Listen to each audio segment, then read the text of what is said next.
Okay, guys, I want to make this clear. I have not made my gut report yet. I haven't. And to be honest, I was going to do it after this show. Right after I do the review, I was going to do the gut report. But I thought I should wait until tomorrow to do it because I want to say this. When you see the quality of what we were given last week and this week, I'm not going to tell you that Scott tried to sabotage the show. I'm not. This is the same type of situation we've been having for years when it comes to TNA, Impact Wrestling. Bad camera work has always been prevalent in this show. But the last two shows, this one and last week, oh, this was bad. This was bad. I've never seen a show, and I will get to the material here, but I've never seen a show that had people who didn't want to move. And I do believe I got one shot of one of the cameramen, and I'm going to zoom in on his face if I'm not doing it right now. I do believe I got a shot. If I don't, I'll see if I can try and grab one from a reputable site. But I've never seen men. I don't care if they were women or men. But when you're the camera people, if this is the ring where my hands are, you got one person here, you got one person here, and where my head is the hard cam. Yes, TNA does have an overhead cam as well. I've never seen such sloppiness in my life that it was unwatchable. This was practically unwatchable. I saw more backs, butts, and heads from the hard cam. Look, it's bad like this. But look at this. That's what the hard cam gave us. That is what the fucking hard cam gave us. I have never seen such ineptness from the production truck to literally make this look like trash. I don't know if Scott was the one who did it. I don't know if he was involved in giving us bad camera work, which I don't believe he did. This is just what TNA has been notoriously for having. But across 6 matches, my mistake, 6 matches, we either got zoom-ins on the back of people's backs, back of people's heads, shots, which shouldn't be an issue if you're trying to get someone in frame to make them feel important. They did this. I'm sorry if I'm making you guys sick. I'm sorry. But you have to understand that in this situation, I'm looking at No Surrender. And I don't know how people are going to perceive, because I will be doing my gut report, if it's not tonight, because I was considering doing it tonight. But after seeing this show, which pissed me off really badly, and I know there were 4 debuts. Understand, there were 4 people debuted on this damn show. 4. Not 1. And they didn't save it for No Surrender. It was all 4 of them debuted on this show, which made no sense. You can debut 1 person because you just don't have the room. They debuted 4 people, which made no damn sense. This show pissed me off. But now I'm thinking, what are we really getting here? Honestly, when we got Hard to Kill, people really loved it. We really loved how it was done, how TNA was back. Not everyone is too fond of the app, but pretty much this is what we got. Now, No Surrender. We don't have Scott. We know Scott knew at least near a month in advance, either 2 or 3 weeks easily, that he was getting replaced. And we got content like this. And now we're moving into No Surrender, and possibly maybe 1 or 2 more shows will be with Scott under his control. And then we're going with the writing team only, not the guy who's the current president. Only the writing team. That's it. And yes, I did hear that it was a possibility that Tommy is the one who's in direct control of creative, which he's not. He can't handle creative by himself. It doesn't matter if they appointed him as the head of creative. He can't handle that. So when we get past the last recordings, we are going to see what the true extent of the damage is going to be. And I want to make this clear. The camera work has always been the major linchpin for me. And I know I'm taking a long time with this, but I have to. The linchpin for me has not been the general stories. They haven't been that bad. Has not been the wrestling. It hasn't been that bad. The backstage segments have not been bad. The promos haven't been bad. The vid packs or vignettes haven't been bad. It's always been the production of the camera. And I'm wondering where they're going to go with this, because I do not believe Anthem wants to invest in production. And if we see this with Scott in control, what do you think is going to happen afterward? And that's not even talking about what's going to go with the storylines. I'm just saying, let's go through this quickly. Sabin versus Hunch. This really didn't mean a lot. This was just setting up for Mustafa Ali. Yes, I know they could say Musa.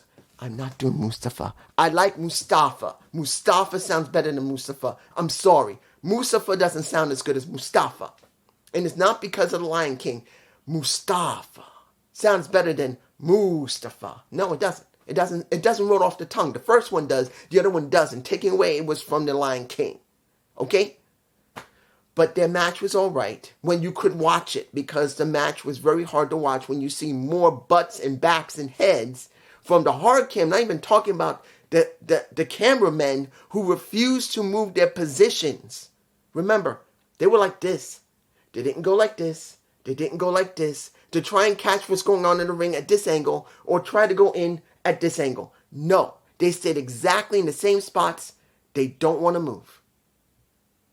And they kept doing this. But when you couldn't watch it, it was a decent match. Now, Simon Gotch, the first of the four debuts on this show. The first of the four. I cannot believe they debuted 4 people on this show before No Surrender, when they could have done, you could have done 3 debuts on No Surrender, then here. I'm shocked. I'm shocked they did that. But Simon Gotch versus Jack Price. You know what happened. You got Josh coming out, sitting, wanting to scout, and wanting to say his grievances. And I know still there's going to be someone that's going to say, I want to see Simon Gotch with Matthew Rinwald. No. I do not want the Vaudevillains. No. I don't want a repeat of NXT. This is not what they need. Not now. I'd rather see them be adversaries than actual just tag together. And to be honest, if we tag them together, who is going to work with Tom? You want Josh Matthews again? No, I know many people don't. So I do not want to see a Matthew Rinwald become a wrestler again. If he's going to do a short program with Gotch and it's about them going against each other, fine. That's if Matthew's willing to get back in the ring of TNA, because he did work last year or the year before. I do believe he might have still been wrestling, but he hasn't been wrestling generally. He's just been commentating. And for TNA, that's all he does now is commentate. So I do not want to see the Vaudevillains again. It is wrong to do the Vaudevillains. You want to bite off of what they did back in TNA. You see, it's getting on my nerves. NXT, that's something old. We need something new from either one of them. And you know, Gotch won. But the camera work was so difficult to watch. And the kicker was that Gotch was doing such a very good job being brutal in that damn ring to Price. He destroyed Price. It was that damn good of a destruction, of a taking apart. And Josh didn't like it after he won the match and tapped out Price that he wanted to make him stop. I was fine with that. And I'm not saying the story between Josh and Gotch is great. I'm not. But it's understandable. At least it is something you can work with. Now, the story between Matthew Rinwald and Gotch is a much more detailed story, because they were both tag team champions, I think, at one point in the old NXT, the original old NXT, before it became really good. As many people tend to forget, there were 2 versions of NXT before Vince took it over. There was the one that was just beginning to figure itself out, and that was after they were doing the kind of Tough Enough type of stuff, and started to transition from being from like Tough Enough type of stuff to that. Vaudevillains was in between here and here. That's what they were. They were not here at the top part. They were here and here. They were somewhere in between. So the Vaudevillains are done. I don't want to see them. Let's move on. We got Macklin versus Trent Seven. The second debut. This is the first time Trent Seven has wrestled on. You got Trent Seven. You signed the man. This is his first singles match. Debuting as a singles wrestler. Because he's working with Speedball Mike Bailey. But you put him against Macklin. When he should be winning. When you should be seeing him win. No, we get a good match out of them both when you can watch it. But he loses to Macklin. And there is no Nick Nimitz there. And this is set up between the Rascals, Speedball Mike Bailey, and Trent Seven going against each other on the kickoff show. Not the main show. Why? I don't know. Moving on. Eric Young wanted a face-to-face with a Frankie. Now, I thought, and I had it written on my notes, there was going to be a face-to-face in the ring. No. We got a want to fight in the ring from Eric Young, who went to the ring waiting. Sounded good. The music, I love it. But then when Kaz comes out, and he's wearing and kind of acting some tiny bit like an MJF, a little bit, having the scarf around his neck, trying to be a thespian, trying to be professional. And he says simply because he had to get Eric Young to understand that he's made a lot of enemies, that he thinks he's great, he's not. And he's made a lot of enemies, and one of those enemies is in the ring, and it's Demo from Sanity. Now, I know months ago someone told me, oh, one of the guys from Sanity is coming there. I want to see him with Eric Young. No. We just did Violence by Design. No. These people, you don't understand. Do you actually think wrestlers every single time want to go back to the same old thing? Just like when it comes to the Vaudevillains, when it came to Matthew and Simon, do you actually think they want to go back to that? And you actually think it will work? Sometimes it will not. Sometimes, after so many years, these guys don't want to tag together.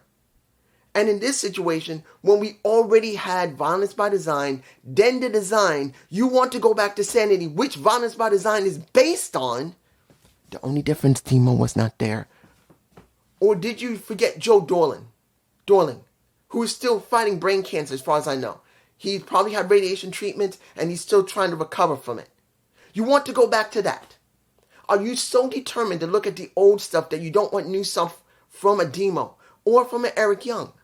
Now, I'm not going to tell you it wouldn't be fun to see them tag together, but I don't want Sanity again. I don't want it. Because that's basically biting off of Violence by Design. Remember, they did it years ago. And then they switched to the Design. And now they just broke the Design up. Come on. Now, was I surprised Demo lost? No. Am I surprised that Demo's gotten more hairier? I know I got hair in my chest. I got hair. It's not this long, but I got hair in my chest. But that guy, woo! He got it here. He's got it here. He's got it here. He makes me think of George the Animal Steel, baby. If you've never seen George the Animal Steel, the guy who literally used to bite ring turnbuckles and rip them open. Of course, they rigged it up so he could do that. But literally, he liked ripping open turnbuckles with his teeth. That's what Demo looked like. George the Animal Steel, just a bit bigger and younger. He was nothing but a bear. And he had the job to Eric Young. Now, I'm not saying that Demo was a new member of the roster. I haven't checked. As far as I know, he is not. I don't think he's signed. Wait a minute. Yes, he is signed, I believe. I don't know how long, though. He may be a temporary sign of 6 months, maybe a year. Because TNA doesn't do long-term signings all the time. It's very rare. But if Demo is signed, why did he have to job to Eric? Why? And why couldn't you set this up before No Surrender? Have him fight Demo at No Surrender. At least if he basically had the job, couldn't have been on Impact, well, TNA Plus. Sorry, I was about to say Impact Plus. TNA Plus, I'm just saying. Now, that's three debuts in one show before your TNA Plus show of No Surrender. And then we get the final debut.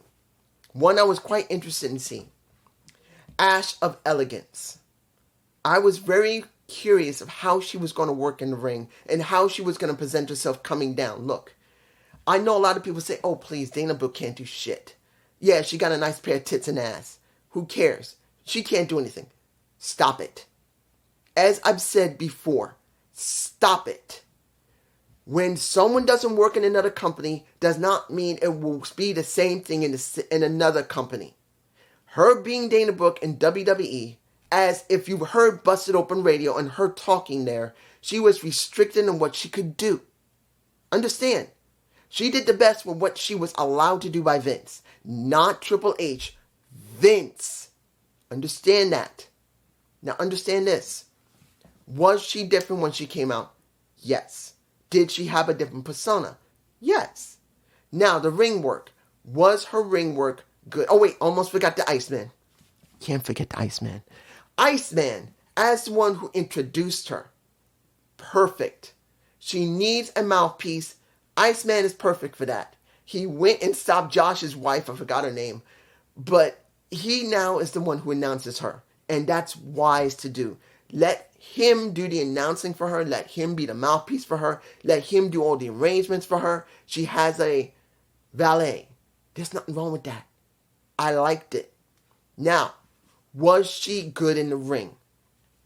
Different. Let's see. Let's break this down so you can understand my point of view, because I know many people would say, oh, please, she's the same old Dana Brooke. No. We did see a different Dana Brooke in NXT. She was much more aggressive. When you saw Dana Brooke on the main roster compared to the few times she was on NXT, which I reviewed it. I even said she looked different. And here, she is different.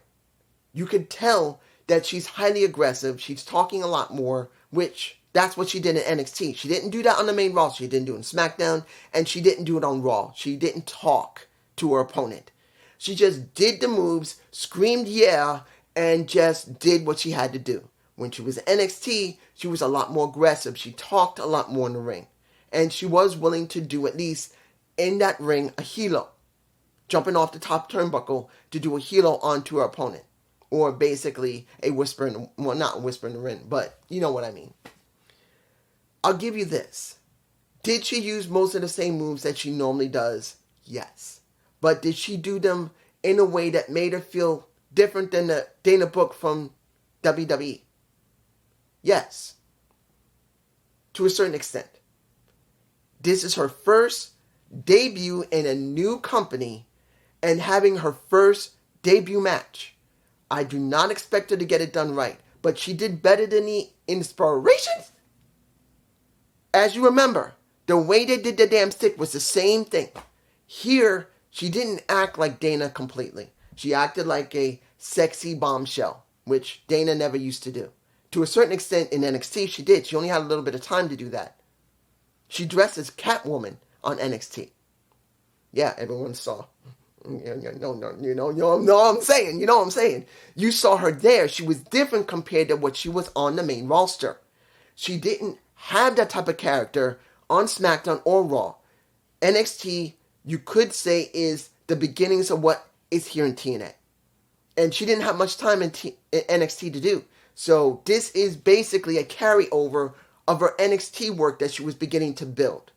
Now, I will tell you in time if this is still crap or she's actually improved not only with her ring attire, but on the mic, whenever she does talk, and when she works in a ring, works a match, and counting on if she can lead a match, because Dana's never led a match. On NXT, she had a certain point where she could lead a match, but it looked like, well, HBK wanted her to help these women to get somewhere more than actually control the match. That's the way she was working. So this is still the first time. It was not the same as NXT. Definitely not the same as Raw and SmackDown. It's different. isn't very different than what she is. Let's say this is Dana Brooke on the main roster. This was NXT. She was about this much different from NXT. There is a difference from here to here to here. There is a difference. It's not a big one, but it's there. At least I will commend her that she is trying something different. And I'll go with that. Let's move on. The last match, the 6-man tag. Not a lot to talk about here. It was another 6-man tag compared to what we had last week. It was not a bad match. And it's setting up for the match between Moose and Alex Shelley, where one of the teams, if they don't have confidence in you, they can, in a sense, do like the throw the towel thing in. If you do that, you lose your match and you lose the title and someone else can win it. That's what this was all about. Was it developed very well? No, but it wasn't bad. I will not tell you this was a bad match, and I'm not going to say that the development is going for Alex and Moose is bad either. But I will say this, I wasn't bored with the match when I could see it because the camera work was still very bad. But I will say it was okay. And almost forgot. Audio wasn't that good either. They could have brought the audio up more. Honestly, I think they need to bring the audio up more. But they didn't do that. Because there were people cheering there, but you could hear the audio was muted. You can hear they should be much louder than they were, and something was preventing it. Now, I'm sure going to be people who say on X, you could tell they're screaming and cheering. It's not the point. You don't get it. It's not about them saying at the arena, oh, it's hugely loud, we're being loud. It's what we hear here, what you hear on this damn camera.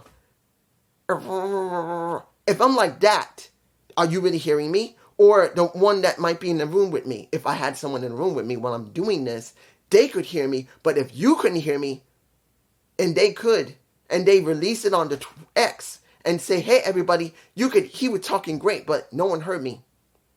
Do you care? No. It's about what's in front of you in this camera or in this screen or what you have at home. Like your smartphone, your TV, your tablet, whatever you want. Or basically a Ouija board where you... I'm sorry. That's going far. Peace.